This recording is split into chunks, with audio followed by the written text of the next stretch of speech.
Bienvenidos a un nuevo encuentro de Entre Colegas, este espacio de charlas acerca de los temas de interés para nuestra profesión. Hoy tenemos una edición muy especial porque nos honra con su presencia en el estudio el doctor Daniel Vítolo, que es el Inspector General de Justicia. Por ese motivo, en esta oportunidad, le voy a pasar la posta a mi compañero de REPAR, el doctor Marcelo Perciavale, para que haga las preguntas de interés para nuestras profesiones. Él es el director, recordamos que ya estuvo en Entre Colegas en otras oportunidades, él es el director del área de Derecho Comercial de REPAR. Así que muchas gracias por estar con nosotros, estamos profundamente agradecidos. Bueno, muchas gracias Claudia.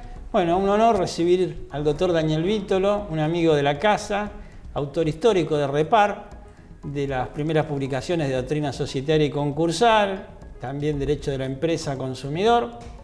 Un breve currículum del tan amplio que lo tiene. Es abogado, recibido en la Universidad de Buenos Aires, toda su carrera docente en la Universidad de Buenos Aires, titular de la Cátedra de Derecho Comercial desde hace muchos años, heredada nada más ni nada menos que del doctor Horacio Fargosi, autor de la Ley 19.550 y su modificatoria, 22.903. El doctor Vítolo es ampliamente conocido en toda la temática de Derecho Comercial, profesor en varias universidades del país y del extranjero, autor de numerosos artículos. Desde ya, en nuestra editorial, aparte de artículos, dirigió el Código Civil y Comercial comentado de 3 tomos, las obras independientes, asociaciones civiles y fundaciones y inoponibilidad de la persona jurídica. También es legislador porque reformó la Ley de Concursos y Quiebras. Así que, bueno, Daniel, muchas gracias por estar acá con nosotros y vamos a hacerte algunas consultas porque hay muchas, así que... Bueno, no, muchas gracias, me encanta estar acá. Ustedes saben perfectamente lo importante que es el REPAR para mí, lo que lo ha sido durante mi carrera académica y profesional. Siempre ha sido una editorial y una institución con la que me he sentido muy cercano y con la que hemos trabajado durante mucho tiempo con una enorme libertad siempre y con un enorme respeto. Así que considero que REPAR también es mi casa y no creo ser un invitado, creo que soy local. Bueno, muchas gracias. Así lo consideramos nosotros, así te consideramos. Bueno, entrando de lleno, a partir de este año 2024, sos el Inspector de Justicia de la Nación. Lógicamente hay un giro muy importante en referencia a la administración anterior de la Inspección General de Justicia. ¿A qué apuntan tus nuevas resoluciones que han tenido mucho dominio público? Bueno, básicamente es una concepción de lo que debe ser la Inspección General de Justicia.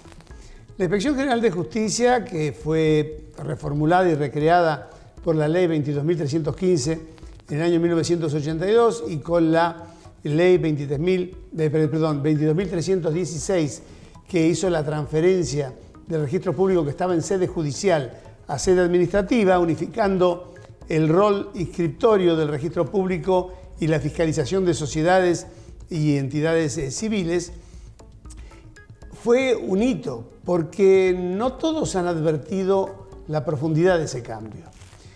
¿Cuál es la diferencia? La diferencia es que al haber decidido en aquel tiempo el Gobierno Nacional unificar todo en cabeza del Poder Ejecutivo, en realidad le cambió las funciones al registro, porque un registro que funcionaba en sede judicial estaba a cargo de jueces y el Poder Judicial de la Nación resuelve conflictos, califica leyes, interpreta normas, asigna derechos, mientras que el Poder Administrador tiene otra función.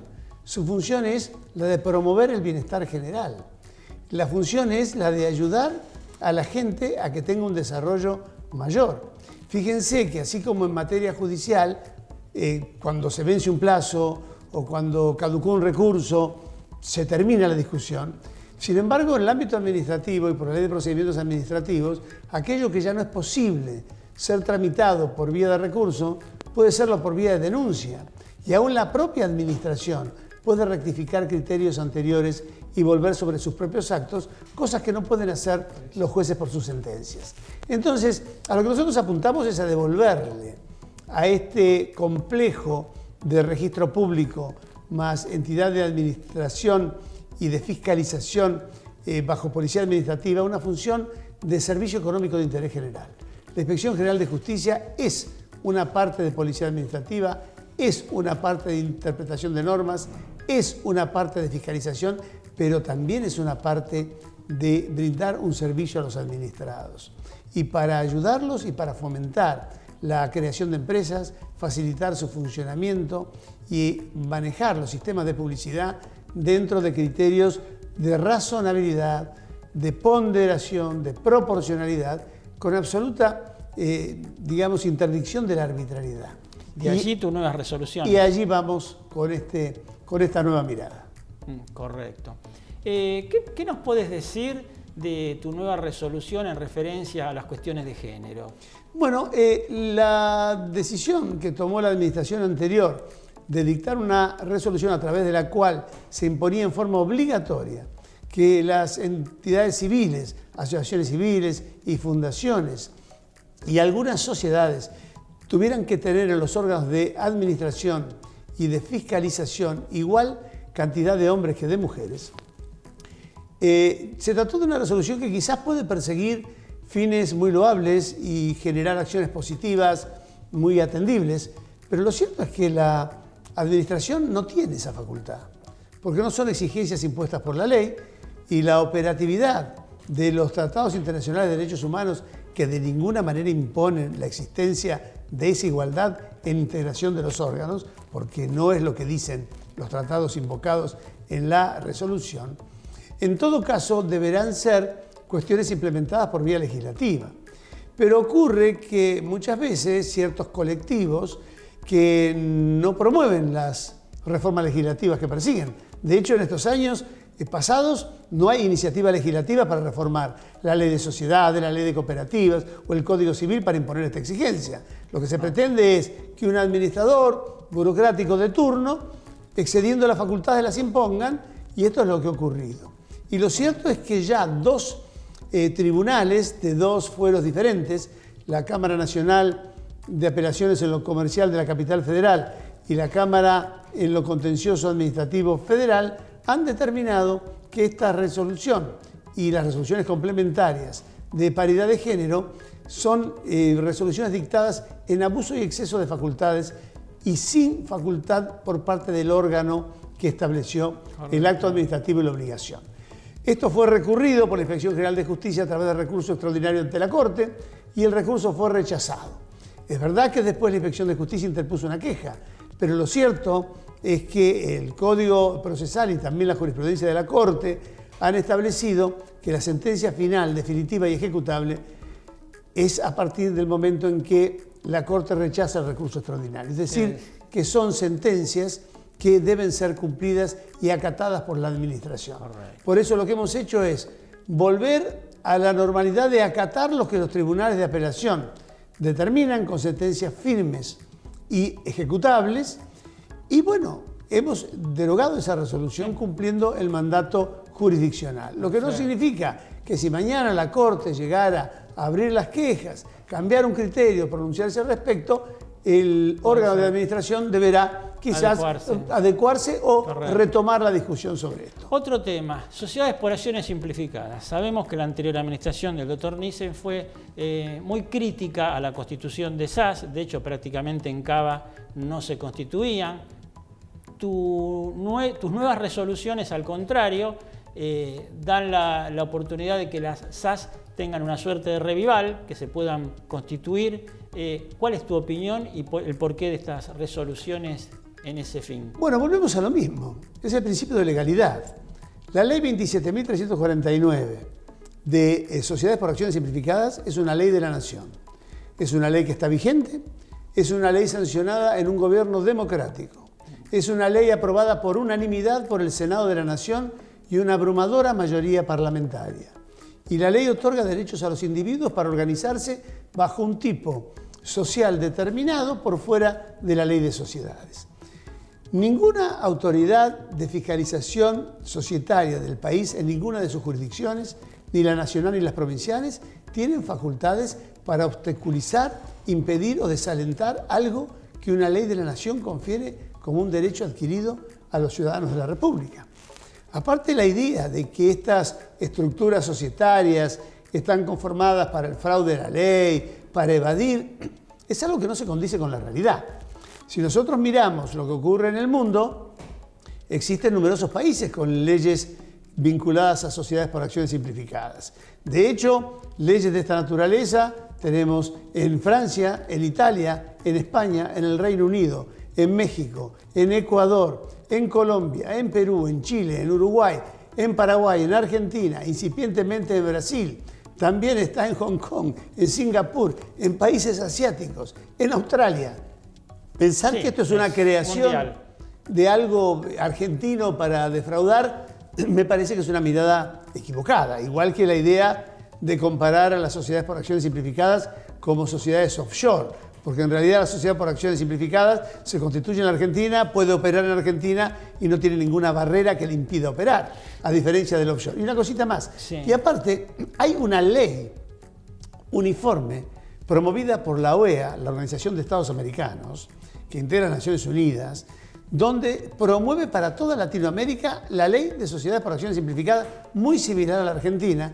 Y aparte, la OCDE tiene como exigencia para poder calificar como país e integrar el grupo de la treintena de países más desarrollados del mundo, tener una norma de sociedades por acciones simplificadas para emprendedores. Así que realmente es increíble que esto no se pueda entender. Bueno, entonces, en cierta manera, en todas estas modificaciones de las resoluciones que modifican la 7 de 2015 en materia de sociedades extranjeras, ¿no ves un avasallamiento de las sociedades offshore dentro de esta temática? No, de ninguna manera. Y tanto es así que la propia resolución 7 del 2015 y las propias resoluciones dictadas por la Inspección de mi gestión claramente señalan que no vamos a inscribir sociedades offshore por el momento, ¿no es cierto? Lo que no quiere decir que no se pueda utilizar, como ya estaba desde antes de mi gestión, sociedades vehículos que pertenezcan a sociedades offshore. Correcto. En el caso de la sociedad offshore va a tener que venir con la sociedad vehículo, y nosotros hemos flexibilizado algunas cuestiones vinculadas a ellos, pero siempre a través de una sociedad vehículo. Perfecto. Tenemos muchos contadores, profesionales de las ciencias económicas que son suscriptores de todas nuestras revistas. ¿Qué tenés para decirle en referencia a los estados contables? Bueno, tenemos mucho para decir. Lo primero, estamos con una revisión integral de la resolución 7 del 2015 para dictar un nuevo marco normativo. Con suerte podremos tenerlo listo alrededor del mes de julio de este año. Y uno de los aspectos importantes es el tema de normas contables y estados financieros. Es una cuestión muy delicada sobre la cual hay que trabajar. Esto es algo que viene muy desactualizado. De hecho, fíjense que el tema vinculado a los medios mecánicos y a sistemas alternativos de registro tienen hoy problemas enormes. Aquellos mecanismos que estaban aceptados por el organismo hoy no pueden ser cumplidos los registros porque ya se han discontinuado incluso los soportes en los cuales se almacenaban estos estados o en los cuales se formateaban y se confeccionaban. Es decir, las personas no pueden cumplir con la normativa porque ya no pueden conseguir en el mercado los productos necesarios para esa adaptación al medio mecánico. A esto hay que agregarle un momento de quiebre muy fuerte que hay en materia contable, que es la decisión sobre lo que va a ocurrir con las famosas normas NUA, es decir, las normas unificadas argentinas contables. Ustedes saben que hoy estamos utilizando el sistema NIF, y esta es una cuestión no solo de los consejos profesionales de ciencias económicas, sino también de los entes reguladores. Por eso yo he intentado convocar, y en eso ustedes seguramente lo habrán visto por medios periodísticos, que desde la Inspección de Justicia se está generando una idea de conversar con distintos reguladores, con Comisión Nacional de Valores, con el Banco Central, con la Federación de Consejos Profesionales en Ciencias Económicas, con la Superintendencia de Seguros de la Nación, para ver qué vamos a hacer con este tema de las normas contables y bajo qué reglas los reguladores vamos a exigir las presentaciones. Porque si acá hay diversidad de normas aplicables o de criterios, esto va a generar al administrado un gran conflicto y va en contra de la simplificación de lo que queremos hacer. También en eso estoy tratando de reflotar una idea de hace casi 2 décadas, de generar una ley o una norma que cree una Central Nacional de Balances. Es una primicia. Es decir, claro, sí, que los administrados que tengan que entregar balances cumplan con sus funciones entregando un solo balance a la Central Nacional, y a través de esa Central Nacional poder distribuir los balances y los estados contables o que tengan acceso todas las entidades de fiscalización y también los interesados y los terceros. Veremos cómo marcha, es algo que se puede hacer y habrá que determinar también esa central en qué servidores o en qué institución quedará alojada. Puede ser esto AFIP o puede ser quizás Banco Central. Bueno, lo veremos a medida que se avance. Sí, pero bien. yo creo que esto es algo en lo que tenemos que empeñarnos todos. Es lo que viene, sí. Y preguntas concretas. ¿Cuál es tu opinión sobre la pluralidad sustancial o sociedades de cómodo, ¿no? Sociedades del 99% con un 1%. ¿Las va a aceptar? ¿Las va a seguir combatiendo la IGJ? ¿Hay algún criterio? Pues siempre es la consulta. Quiero constituir una sociedad. ¿95 y cuánto? ¿Y 3 y 2? ¿Cuál es la opinión ahora de la Inspección de Justicia? Bueno, yo creo que las cosas cambiaron a partir del año 2015. El tema de la pluralidad sustancial era algo que estaba vinculado al antiguo artículo 1 de la ley 19.550, en casi 50 años en los cuales se trabajó con la idea de que la sociedad solamente podía nacer de un contrato plurilateral de organización. Hoy se admite la sociedad unipersonal con ciertas restricciones en el caso de las sociedades anónimas unipersonales y con menos restricciones y en igualdad de condiciones con la pluralidad en el caso de las sociedades por acciones simplificadas. Yo creo que esto echa por tierra el debate filosófico sobre la pluralidad sustancial. De hecho, la ley no exige un porcentaje mínimo y hasta con porcentajes muy pequeños otorga derechos diferenciales, como es el caso del 2% o del 5% que está dado para denuncias, para investigaciones o para el derecho a convocar asambleas o incluso para el derecho del quitus de bloquear la aprobación de la gestión de los directores. Esto ya no tiene mayor sentido. Yo creo que estos temas de hablar de pluralidad sustancial o no sustancial, cuando la ley no lo exige, es algo que también debemos dejar pasar. Perfecto. Entonces, por lo que vos decís, libros digitales solo las SAS. En principio, sí, habrá que avanzar. Yo soy fanático de los libros digitales y fanático de la digitalización. De hecho, saber que está mucho más seguro el mundo digital, si el mundo digital está seriamente construido, un archivo o un documento, que en el mundo papel. Y aún dentro del mundo digital, en aquellos servidores que trabajan en la nube. Fíjate que hace poco tiempo, ustedes saben que yo soy profesor emérito de la UBA y integro el consejo directivo de la Facultad de Derecho, todos los servidores de la UBA fueron hackeados y encriptaron la información y generaron un problema tremendo que estamos reconstruyendo con un esfuerzo enorme. Y se hackearon todos los servidores fijos con todos los dispositivos móviles conectados, pero no pudieron entrar a la nube. El hacker no pudo entrar a la nube. Lo que estaba en nube estuvo preservado. Hoy hablar de la seguridad de un libro en papel, que lo quemamos, lo perdemos o lo tiramos en una... Bueno, o que puede ser alterado o adulterado. Quienes hayan copiado alguna vez un libro también saben que el libro puede ser lavado y vuelto a copiar, sin que nadie se dé cuenta de ello. Y esto no ocurre con un archivo digital con sistemas de seguridad. Correcto. Intentamos que sean todos, habrá que ir avanzando de a poco en esto y ver también qué decide la nueva comisión que el Ministerio de Justicia ha designado para diseñar una nueva ley de sociedades. Veremos con qué novedades vienen también. Claro, pero SAS de papel no, siempre... SAS, tenemos que ir a los sistemas digitales, este es el avance. Las distintas administraciones de la Inspección de Justicia siempre fueron reacias a rubricar libros de las ex irregulares y de hecho hoy sociedades de la sección cuarta. ¿Tu administración va a rubricar libros de las ex sociedades irregulares y de hecho hoy sección cuarta? Absolutamente, porque cumplimos con la ley. Esto es una primicia. Bueno, la ley, el artículo 320 del Código Civil y Comercial de la Nación, dice que todas las personas jurídicas privadas tienen que llevar una contabilidad regular. ¿Cómo pueden hacerlo si no inscriben los libros? Entonces, nosotros vamos a rubricar los libros de las sociedades de la sección 4 y del capítulo 1 de la ley, y la famosa excusa que se daba antes que no se van a rubricar libros de sociedades que no estén inscritas, bueno, no es lo que dice el código. Y vuelvo a repetirte, el Inspector General de Justicia está para hacer cumplir la ley y para interpretarla razonablemente, con ponderación, con proporcionalidad, con razonabilidad, no para hacer lo que él cree o lo que le parece o lo que le gusta. A mí me puede gustar o no la digitalización, me puede gustar o no el papel, yo tengo que hacer lo que dice la ley. Y la ley dice que tenemos la obligación en este registro de darle la posibilidad de rubricar libros no solo a las sociedades de la sección 4 del capítulo 1 de la Ley General de Sociedades, sino también a cualquier ciudadano que en una causa justificada desee rubricar libros para una actividad especial. Y este registro está abierto y lo pueden hacer. Perfecto. Bueno, eso es una verdadera primicia. Pensemos que nunca ninguna administración de la IGJ aceptaba rubricar los libros, cosa que yo estoy totalmente de acuerdo con vos, que el 320 del nuevo Código Civil y Comercial, toda actividad económica organizada debe llevar contabilidad, no admitía la menor duda. Así que bueno, me parece muy interesante. En referencia a la temática de los fideicomisos, la inspección de justicia sigue siendo autoridad registral, es decir, el fideicomiso ahí es una cuestión que es la siguiente. Ahí somos autoridad registral, no somos autoridad de control de funcionamiento.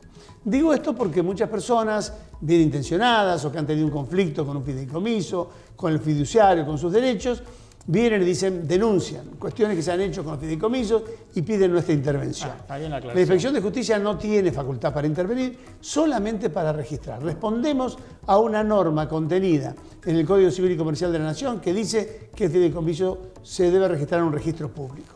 Y en esto también quiero recordar que el único registro público de la Ciudad Autónoma de Buenos Aires, capital federal de la República Argentina, es el registro público que está hoy a cargo de la Inspección General de Justicia. Correcto. No hay otro registro público, así que allí es donde se tienen que registrar. Nosotros lo registramos.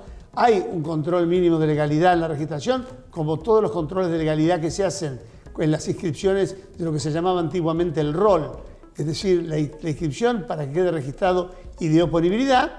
Si bien la inscripción no es saneatoria, lo saben bien, pero hay un control de legalidad, pero no un control de funcionamiento.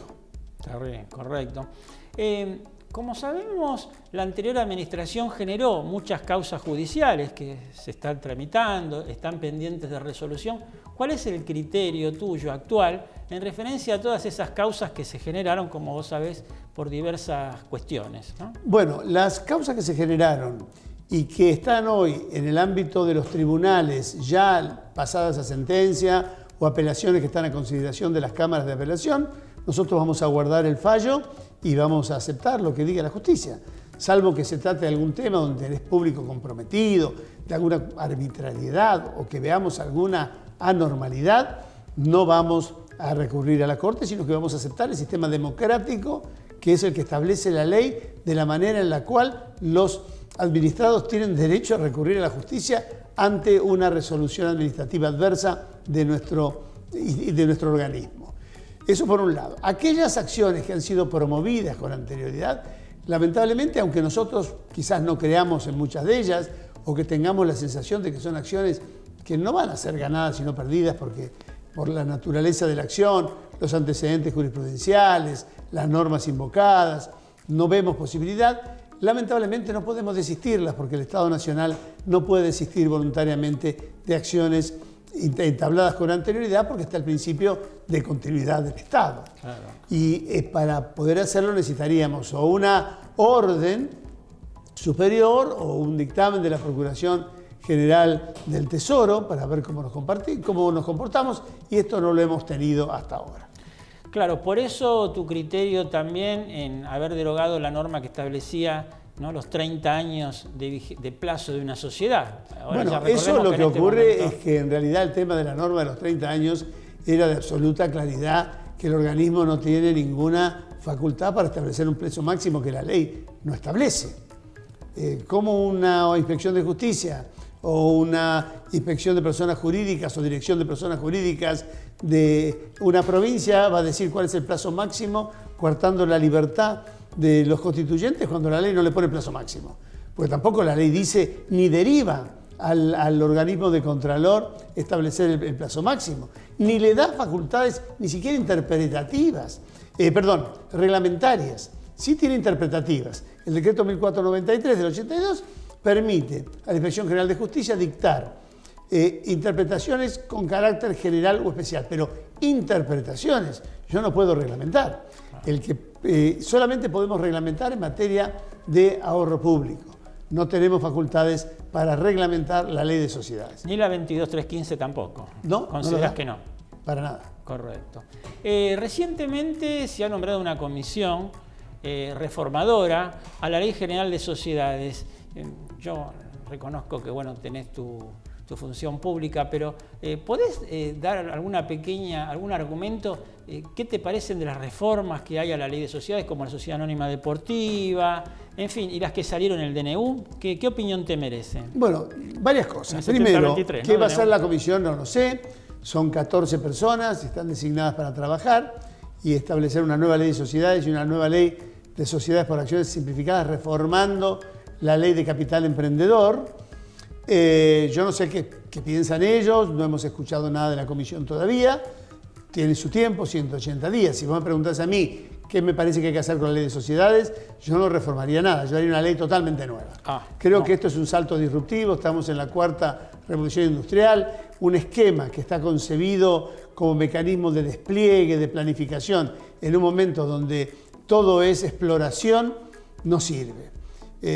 Yo creo que hay que cambiar totalmente la filosofía, la ley tiene que tener otra estructura, creo que hay que hacer varios cuerpos normativos, uno para pequeñas y medianas empresas, uno para sociedades cotizadas y una ley de sociedades por acciones simplificadas por fuera de la ley de capital emprendedor y por fuera de la ley general de sociedades. Pero esa es mi idea, no sé si es la idea que tiene la comisión reformadora. Veremos cuando aparezca el primer anteproyecto. Y de las SAD, de las Sociedades Anónimas Deportivas, ¿cuál es tu opinión? Bueno, la cuestión es esta. Acá hay un error enorme pensar que esto depende de una cuestión de la ley de sociedades. Primero, una asociación civil. Transformarse en sociedad anónima es algo que se puede hacer en nuestro país hace más de 50 años. Sin ningún inconveniente, está admitido, está autorizado y está regulado incluso por la Inspección General de Justicia. Así que esta idea de modificar la ley de sociedades para decir que las asociaciones civiles se pueden transformar en sociedades anónimas es algo que no cambia en nada lo que había. El problema no está en la ley de sociedades, el problema está en la ley del deporte, porque la ley del deporte no permite considerar entidades deportivas a aquellas sociedades comerciales, como las sociedades anónimas. Entonces el problema está en esa reforma. Lo que el DNU cambia, ¿no es cierto?, y la ley Bases también ha enviado esa reforma, es que se agrega a la ley del deporte la posibilidad, en un inciso nuevo, de que estas sociedades puedan ser. Si el Club River Plate, si Boca Juniors o cualquiera de estos clubes, San Lorenzo de Almagro, lo que fuera, quiere transformarse en sociedad anónima, lo puede hacer hoy. Tendrá que establecer, discutiremos la mayoría de los asociados, o si hace falta la unanimidad, o ver quiénes son los asociados que conforman esa mayoría especial, porque el decreto y el DNU y la ley base solamente mencionan los asociados. ¿Cuáles? Los activos, los que votan, todo lo de la lista, los vitalicios, los que concurren a la asamblea. Bueno, pero ese es otro tema. Hoy se puede hacer. Claro, van a perder el carácter de entidad deportiva y no pueden estar federadas el AFA ni poder ser club de fútbol.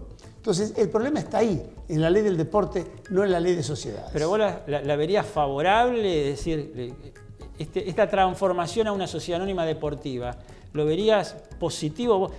Cuando hicimos la presentación dijimos que vos, para nuestra editorial, tenés el libro de Asociaciones Civiles y Fundaciones, así que conoces mucho la materia.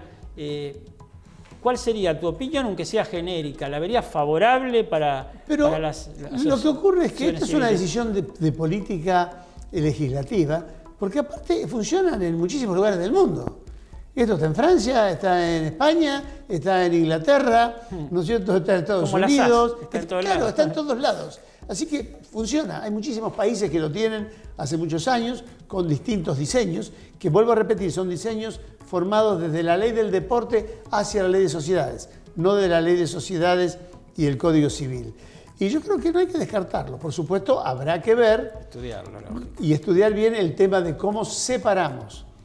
En el caso de las asociaciones civiles que tienen clubes de fútbol, la actividad del club de fútbol con su patrimonio, con su giro, con sus obligaciones y con sus riesgos, con la otra actividad sin fines de lucro que tiene para el resto de los asociados en lo que son las prestaciones sociales. Habría que ver cómo se divide eso, pero bueno, de hecho no tiene que llamar la atención. Hará como unos 20 años ya existió un proyecto que fue considerado, donde intervinieron el ex inspector Nissen, estuvo Truffaut, estuvo también el ex inspector Guillermo Ragazzi. Dos ex inspectores de justicia participaron de esa comisión en un proyecto que después naufragó. Claro.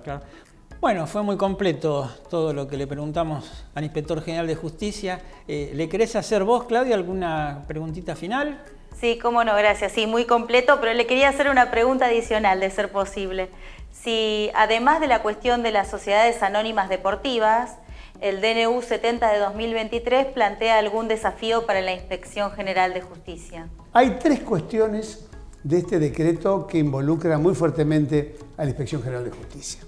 La primera de ellas es la cuestión vinculada con las reformas que el decreto trae en el Código Aduanero en relación con los despachantes de aduana, donde ha quedado como una suerte de laguna que debe ser reparada a través de alguna reglamentación del decreto. Recuerdan que la Inspección General de Justicia lleva el registro de despachantes de aduana y al haberse hecho una habilitación de importación a cualquier persona constituida bajo cualquier régimen jurídico, esto abre el espectro, pero no queda claro qué hacemos con el registro de despachantes de aduana. Si cualquier persona puede inscribirse o si solamente los despachantes se pueden inscribir, más allá de que queden habilitados otros, y ahí ha quedado algo sobre lo que va a haber que trabajar en la reglamentación. La segunda cuestión es otra liberalización que trae el decreto, que es el tema de la actividad farmacéutica. Porque por un lado habilitaría a cualquier persona constituida bajo cualquiera de las figuras jurídicas previstas en la ley para desarrollar la actividad de farmacia, pero no deroga las 2 normas contenidas en la ley de farmacias que dice que solamente podrán ejercer este negocio de farmacias o quedarán habilitadas para ello las sociedades en comandita simples y las sociedades de responsabilidad limitada, donde los integrantes sean todos profesionales farmacéuticos. Allí vamos a tener una contradicción, y para la inspección es muy importante esto, porque si lo que rigen son las restricciones de estas 2 disposiciones, los artículos 14 y 15 de esa ley, o está habilitado, la resolución es distinta, porque si a mí viene una sociedad anónima a inscribirse para hacer farmacia, si lo que rige es la amplitud, yo la tengo que inscribir. Y si no rige la amplitud, no la puedo inscribir porque será una sociedad nula de objeto prohibido en relación al tipo. Y esto es algo que también hay que resolver por vía de reglamentación. Y la tercera es algo no menor, que es, bueno, ¿qué le vamos a pedir los reguladores a las sociedades y empresas del Estado que se transformen en sociedades anónimas? Porque no es lo mismo. Tenemos empresas del Estado, sociedades del Estado, sociedades de economía mixta, sociedades anónimas con participación estatal mayoritaria, y los procedimientos son diferentes. Una empresa del Estado no se puede transformar en sociedad anónima, deberá constituir una sociedad anónima, transferir la totalidad de su patrimonio. Si transfiere la totalidad del patrimonio, ¿rige o no la ley de transferencia de fondos de comercio? ¿Rigen los plazos de caducidad de la transformación o del acuerdo de transformación o no? ¿Cómo evaluamos el régimen de los administradores? ¿Se puede hacer esto por una decisión del Estado? ¿Hace falta un decreto? ¿Es suficiente una resolución? Lo mismo ocurre con el resto de las sociedades. Entonces, la reglamentación de la Inspección General de Justicia va a tener que vincularse con lo que en cada caso se haga. No puede haber una reglamentación general. Y este es un tema muy interesante. Por ejemplo, quedan cuestiones también muy serias. Aquellas empresas del Estado que tienen bienes inmuebles, donde están ocupados o tomados hace muchos años, ustedes saben que son inmuebles que no pueden ser usucapidos. La usucapión no rige respecto a los bienes públicos. Pero al transformarse en personas jurídicas privadas, ¿podrá jugar o no la usucapión? Habrá que dictar una norma de excepción. Fíjense ¿Cuánto que hay? la cantidad de cosas que hay para algo que parece sencillo. Se transforma en sociedades anónimas. Bueno, yo creo que el decreto reglamentario debería decir, y eso hemos aconsejado al Gobierno Nacional, que en esta reglamentación, que transformación debe entenderse en un sentido lato del término como reconstrucción, reorganización, cambio de estructura jurídica, y no la transformación de la ley de sociedades, que es el cambio de un tipo por otro, porque hay sociedades del Estado que no están conformadas conforme a algún tipo. Les conté que teníamos muchas sociedades que manejamos también la inscripción de los fideicomisos, que tenemos los planes de ahorro para fines determinados y los círculos automotores, pero recuerden también que nosotros te llevamos los registros, así como llevamos el despachante de aduana, llevamos en las matrículas de los antiguos comerciantes, hoy personas humanas que desarrollan una actividad económica en forma organizada, bajo forma de empresa, o son titulares de un establecimiento comercial, industrial,